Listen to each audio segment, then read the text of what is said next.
ప్రధానమంత్రి మోదీ పిలుపుతో దేశమంతటా పొదుపు మంత్రాన్ని పఠిస్తున్నారు. తెలంగాణ గవర్నర్ శివప్రతాప్ శుక్లా పొదుపు సందేశం ఇచ్చారు. ప్రధానమంత్రి నరేంద్ర మోదీ తరహాలో ముఖ్యమంత్రి కాన్వాయ్లో వాహనాలు తగ్గించాలని, ప్రధాని నరేంద్ర మోదీ సూచనలు పాటించాల్సిన ఆవశ్యకతను గుర్తు చేశారు. ఇక ఆంధ్రప్రదేశ్లో ముఖ్యమంత్రి పొదుపు చర్యలు అమల్లోకి తెచ్చేశారు. మంత్రివర్గ సమావేశంలోనూ చర్చించి కీలక నిర్ణయాలు తీసుకున్నారు. నా దేశం నా బాధ్యత పేరుతో పొదుపు ఉద్యమాన్ని చేపట్టాలని నిర్ణయించారు. ప్రభుత్వం నుంచే పొదుపు అమలు చేయాలని మార్గదర్శకాలను రూపొందించారు. ఇక ప్రధానమంత్రి నరేంద్ర మోదీ పొదుపు మంత్రం ఆంతర్యం ఏంటి? దేశానికి వచ్చిన ఇబ్బంది ఏంటి? ప్రజలకు నష్టమా, దేశానికి కష్టమా? Zee Telugu news special focus.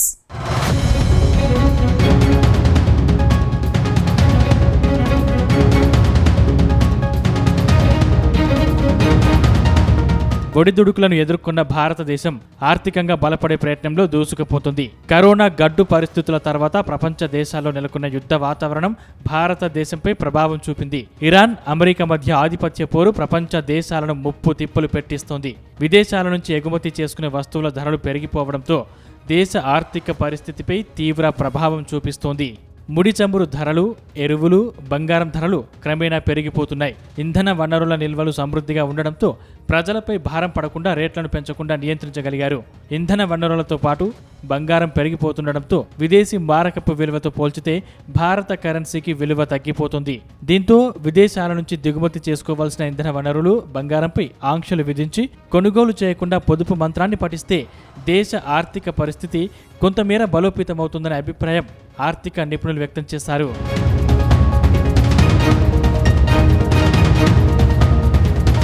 Telangana పర్యటనకు వచ్చిన ప్రధానమంత్రి నరేంద్ర మోదీ ప్రజానీకానికి పొదుపు సూచనలు చేశారు. దేశ ఆర్థిక అభ్యున్నతిలో భాగస్వామ్యం కావాలని కోరారు. ఈ మార్పు ప్రజల నుంచే రావాలని ఆకాంక్షించారు. ప్రజలు దేశ పరిస్థితిని అర్థం చేసుకుని 1 సంవత్సరం పాటు బంగారం కొనవద్దని కోరారు. మధ్యతరగతి కుటుంబీకులు నిత్యం వినియోగించే వాహన వినియోగాన్ని తగ్గించి పెట్రోల్, డీజిల్, గ్యాస్ వాడకాన్ని తగ్గించాలని సూచించారు. ఆర్థిక భారం లేని ఎలక్ట్రిక్ వాహనాలు వినియోగించాలని ప్రజలకు విజ్ఞప్తి చేశారు. కార్పొరేట్ సంస్థలు, బ్యాంకింగ్, సాఫ్ట్వేర్ సంస్థల ఉద్యోగులను కార్యాలయాలకు రానియకుండా ఇంధనం పొదుపు కోసం వర్క్ ఫ్రం హోం విధానం అమలుకు ప్రాధాన్యత ఇవ్వాలని సూచించారు. వ్యక్తిగత వాహనాలతో భారీగా ఇంధన ఖర్చు చేయడం కంటే ప్రజా రవాణా సౌకర్యం వినియోగించుకోమన్నారు. వస్తు రవాణా ఖర్చుల్ని భారీగా తగ్గించుకోవడానికి పార్సిళ్లను రైలు ద్వారా పంపేందుకు ప్రజలు చొరవ తీసుకోవాల్సిన అవసరం ఉందన్నారు. సామాన్య, మధ్య తరగతి కుటుంబీకులు వంట నూనె వినియోగాన్ని తగ్గించేందుకు నిర్ణయం తీసుకోవాలని సూచించారు. వ్యవసాయదారులు రసాయనిక ఎరువుల వాడకాన్ని సగానికి తగ్గించి ప్రకృతి వ్యవసాయం వైపు మొగ్గు చూపాలని కోరారు. విదేశీ కంపెనీల బ్రాండెడ్ ఉత్పత్తులను వినియోగించవద్దని ప్రజలకు విన్నవించారు. స్వదేశీ వస్తువులను వినియోగించాలని కోరారు. దేశమంతటా సోలార్ పంపులను వాడాలన్నారు. మధ్య తరగతి, సంపన్న కుటుంబీకులు దుబారా ఖర్చులు తగ్గించుకోవాల్సిన అవసరాన్ని గుర్తించాలని ప్రధాని నరేంద్ర మోదీ ప్రజలకు విన్నవించారు. విదేశీ ప్రయాణాలు, ఆడంబరపు ఖర్చులు తగ్గించుకోవాలని సూచించారు.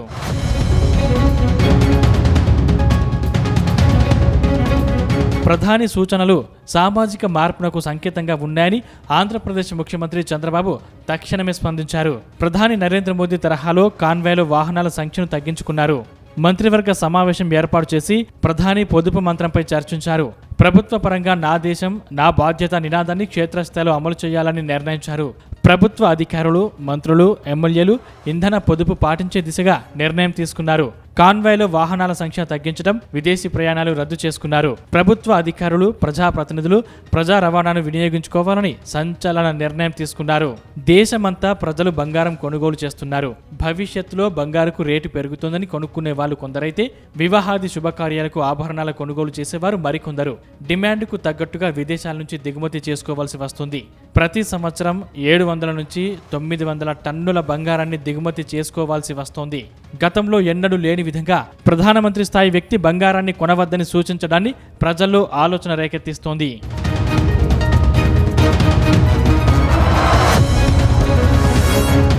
దేశమంతటా ప్రజలు బంగారాన్ని కొనుగోలు చేస్తుండడం దేశ ఆర్థిక పరిస్థితికి శ్రేయస్కరం కాదని ఆర్థిక నిపుణులు అభిప్రాయపడుతున్నారు. కొనుగోళ్లు రెట్టింపు కావడంతో బంగారం రేటు అమాంతంగా పెరుగుతూ ఉంది. డిమాండ్ పెరగడంతో బంగారం రేటు క్రమేణా పెరిగిపోతుంది. బంగారం లోహాన్ని పొరుగు దేశాల నుంచి దిగుమతి చేసుకోవాల్సి వస్తుంది. అంతర్జాతీయ మార్కెట్లో బంగారాన్ని కొనుగోలు చేస్తుండటంతో దేశ సంపదను విదేశీ మారకపు విలువతో పోల్చుకుంటే రూపాయి విలువ తగ్గిపోతుంది. భారత కరెన్సీ మారకం విలువ నానాటికి దిగజారిపోతోంది. బంగారం కొనుగోలుతో నానాటికి రూపాయికి అంతర్జాతీయ విలువ తగ్గిపోతుండటంతో దేశ సంపదకు విలువ లేకుండా పోతుందనే సంకేతాలు కనిపిస్తున్నాయి.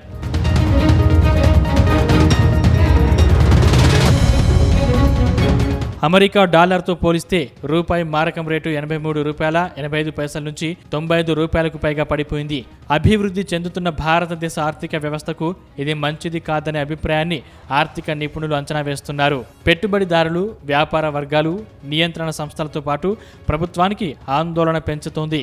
దీంతో వాస్తవాన్ని గుర్తించి భారత ప్రధానమంత్రి నరేంద్ర మోదీ బంగారాన్ని కొనొద్దని బహిరంగంగా ప్రకటించారు.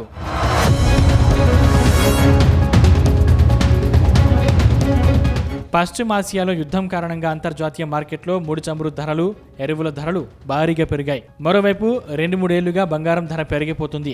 బంగారం అమ్మకాలతో పెరిగిన ధరలు కొత్త రికార్డుల వైపు పరుగులు తీస్తోంది. బంగారం దిగుమతి కోసం మన దేశీ మారక ద్రవ్య నిల్వల్లో అధిక శాతం ఖర్చు చేస్తున్నారు. ట్రేడింగ్ ఎకనామిక్స్ గణాంకాల ప్రకారం ఇరాన్పై అమెరికా, ఇజ్రాయెల్ యుద్ధం మొదలు పెట్టడానికి ముందు మన దేశ ఫారెక్స్ రిజర్వ్స్ $728 బిలియన్ ఉన్నాయి. అంటే దాదాపు 69,40,000 కోట్లు. కేవలం 2 నెలల్లో అవి $690.69 బిలియన్ తగ్గిపోయాయి.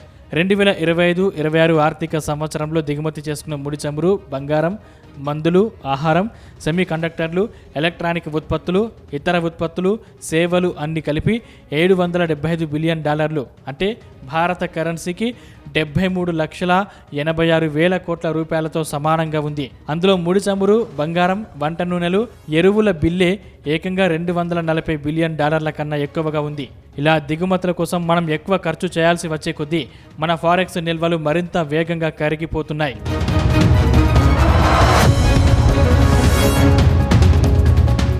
రోజువారీగా విదేశీ మారక ద్రవ్యాన్ని ఆదా చేయడం దేశ ఆర్థిక వ్యవస్థను బలోపేతమవుతుందని ఆర్థిక నిపుణులు అభిప్రాయం వ్యక్తం చేశారు.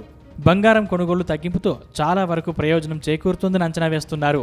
అంతర్జాతీయ మార్కెట్లో బంగారం ధరలు పెరుగుతున్నందున పండుగలు, శుభకార్యాలకు బంగారం కొనుగోలు చేయడం, ఏడాది పాటు ఆపేయడం వల్ల విదేశీ మారక ద్రవ్యం చాలా వరకు ఆదా అవుతుందనే అభిప్రాయం వ్యక్తమవుతుంది. పెట్రోల్, డీజిల్, గ్యాస్ వాడకం తగ్గింపుతో రోజువారీ ఇంధన కొనుగోలుకు విదేశీ మారక ద్రవ్యాన్ని తగ్గించవచ్చని సమాచారం. చమురు అవసరాల కోసం భారతదేశం 80% పైగా దిగుమతులపై ఆధారపడుతుంది. పెట్రోల్, డీజిల్, గ్యాస్ వాడకాన్ని తగ్గించడం ద్వారా ఫారెక్స్ నిల్వల్ని కాపాడుకోవచ్చని ప్రభుత్వ యంత్రాంగం భావిస్తోంది. స్వదేశీ ఉత్పత్తుల వాడకాన్ని తగ్గించాలని ప్రజల్లో మార్పు రావాల్సిన అవసరం ఉంది.